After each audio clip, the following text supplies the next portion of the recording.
যুদ্ধের ঠিক আগ মুহূর্তে ইরানের ইউটার্ন, আমেরিকার সাথে পরমাণু আলোচনার নির্দেশ পেজেশকিয়ানের। হামলা করলেই পুরো মধ্যপ্রাচ্য জ্বলবে, আমেরিকাকে চরম হুঁশিয়ারি খামেনির। পরিস্থিতি কি নিয়ন্ত্রণের বাইরে? পারস্য উপসাগরে ট্রাম্পের বিশাল রণতরী, 12 দিনের যুদ্ধের পর এবার কি চূড়ান্ত হামলার প্রস্তুতি? গোপন পরমাণু বোমা কি তৈরি? ট্রাম্পের আল্টিমেটাম শেষ হওয়ার আগেই কি ইরানে বড় অঘটন? যুদ্ধের সাইরেন যখন বাজছে ঠিক তখনই ইরান খেলল এক অদ্ভুত চাল। আমেরিকার মিসাইল হামলার ভয়ে কি হঠাৎ সুর নরম করলেন প্রেসিডেন্ট পেজেশকিয়ান? নাকি আলোচনার নামে সময় কিনে পরমাণু বোমা তৈরির এটি গোপন কোনো ফাঁদ? 2 ফেব্রুয়ারি সকাল থেকেই বিশ্ববাসী যখন পারস্য উপসাগরে যুদ্ধের আগুনের অপেক্ষায় ছিল, ঠিক তখনই তেহরান থেকে এলো এক অবিশ্বাস্য খবর। ইরানের প্রেসিডেন্ট মাসুদ পেজেশকিয়ান এক জরুরি নির্দেশে আমেরিকার সাথে আবারও পরমাণু আলোচনায় বসার জন্য তার কূটনীতিকদের প্রস্তুত হতে বলেছেন। আন্তর্জাতিক গণমাধ্যমগুলো একে বলছে ইরানের ঐতিহাসিক ইউটার্ন। এতদিন ধরে ইরান বলে আসছিল তারা কোনো চাপের মুখে নতি স্বীকার করবে না এবং আমেরিকার সাথে কোনো আলোচনায় বসতে যাবে না। কিন্তু আজ হঠাৎ কেন এই সিদ্ধান্ত? বিশ্লেষকরা মনে করছেন আমেরিকার প্রেসিডেন্ট ডোনাল্ড ট্রাম্পের পাঠানো বিশাল নৌবহর এবং ম্যাক্সিমাম প্রেসার ক্যাম্পেইনের কারণেই শেষ মুহূর্তে পিছু হটতে বাধ্য হয়েছেন প্রেসিডেন্ট মাসুদ পেজেশকিয়ান। ইরানের অর্থনীতি ধসে পড়ার উপক্রম হয়েছে, আর তার উপর যদি আজ হামলা শুরু হতো তবে ইরানের অস্তিত্ব সংকট তৈরি হতো।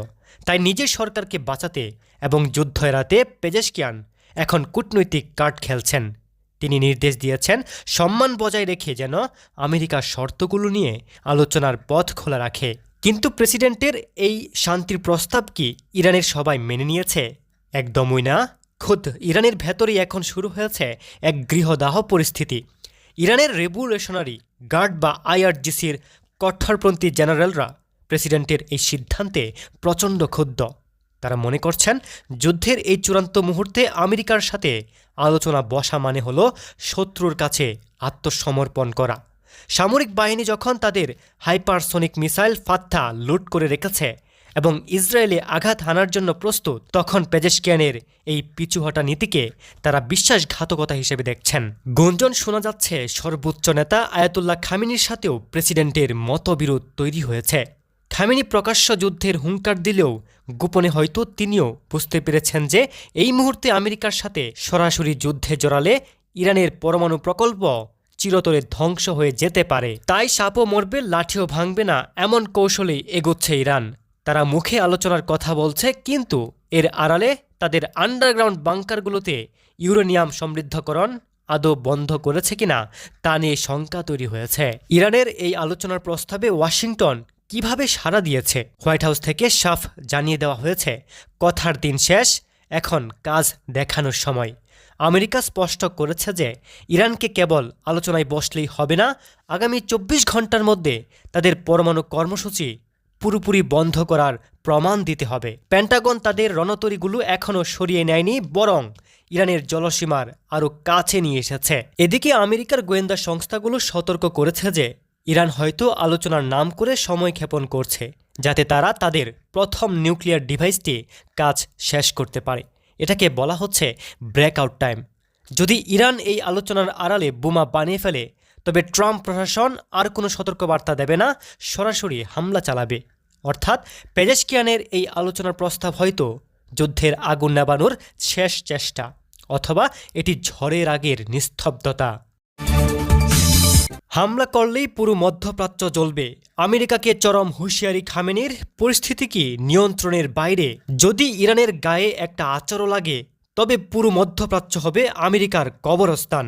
খামেনির এই এক হুঙ্কারে আজ কেঁপে উঠল হোয়াইট হাউস। তবে কি আলোচনার সব পথ শেষ? সর্বোচ্চ নেতা কি তার গোপন বাহিনীকে ফাইনাল অ্যাটাকের গ্রিন সিগন্যাল দিয়ে দিয়েছেন?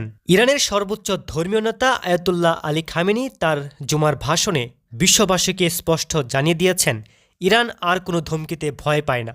আমেরিকার রণতরী যখন পারস্য উপসাগরের দোরগোড়ায়, ঠিক তখন তিনি ঘোষণা করলেন যুদ্ধ যদি শুরু হয় তবে তা শুধু ইরানের সীমানায় আটকে থাকবে না। তিনি আমেরিকাকে শয়তানের ধূসর আখ্যা দিয়ে বলেছেন, আমাদের মিসাইল শুধু তোমাদের জাহাজেই নয়, মধ্যপ্রাচ্যে তোমাদের সবকটি ঘাঁটিতে আঘাত হানবে। বিশ্লেষকরা বলছেন এটি খামেনির গত 10 বছরের মধ্যে দেওয়া সবচেয়ে আক্রমণাত্মক ভাষণ। তিনি সরাসরি কাতার, বাহরাইন এবং আমিরাতে থাকা মার্কিন ঘাঁটিগুলোকে লক্ষ্যবস্তু হিসেবে চিহ্নিত করেছেন।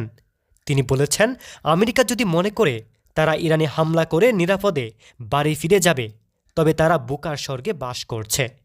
এই যুদ্ধের আগুন তেল আবিব থেকে শুরু করে লোহিত সাগর পর্যন্ত ছড়িয়ে পড়বে। খামেনির এই বক্তব্যের পর ইরানের মসজিদগুলোতে যুদ্ধ শুরুর প্রতীক হিসেবে লাল পতাকা উড়ানো হয়েছে, যা পরিস্থিতির ভয়াবহতা বহুগুণ বাড়িয়ে দিয়েছে।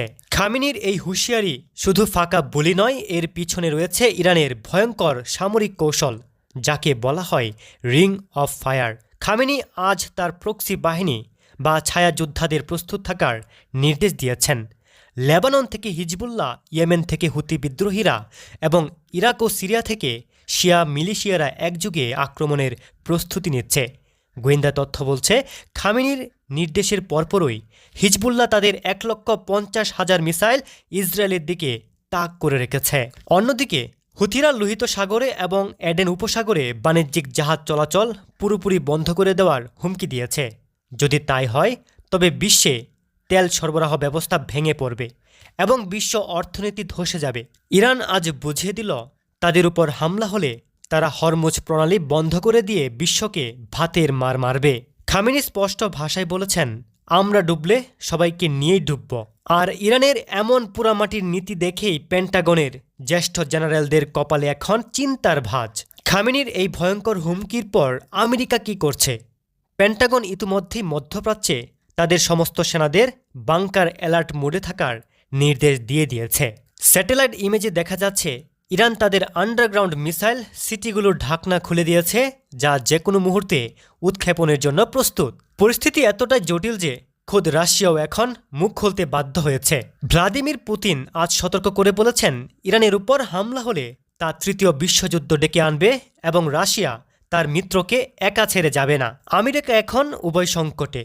যদি তারা হামলা করে, তবে পুরো মধ্যপ্রাচ্য জ্বলে উঠবে এবং তেলের দাম $200 ছড়িয়ে যাবে। আর যদি হামলা না করে পিছু হটে, তবে ট্রাম্পের আমেরিকার ফার্স্ট নীতি বা সুপার পাওয়ার ইমেজ মাটিতে মিশে যাবে। এই স্নায়ুযুদ্ধের দড়ি টানাটানিতে যে কোনো এক পক্ষ সামান্য ভুল করলেই আজ রাতে পৃথিবী দেখবে এক মহাপ্রলয়।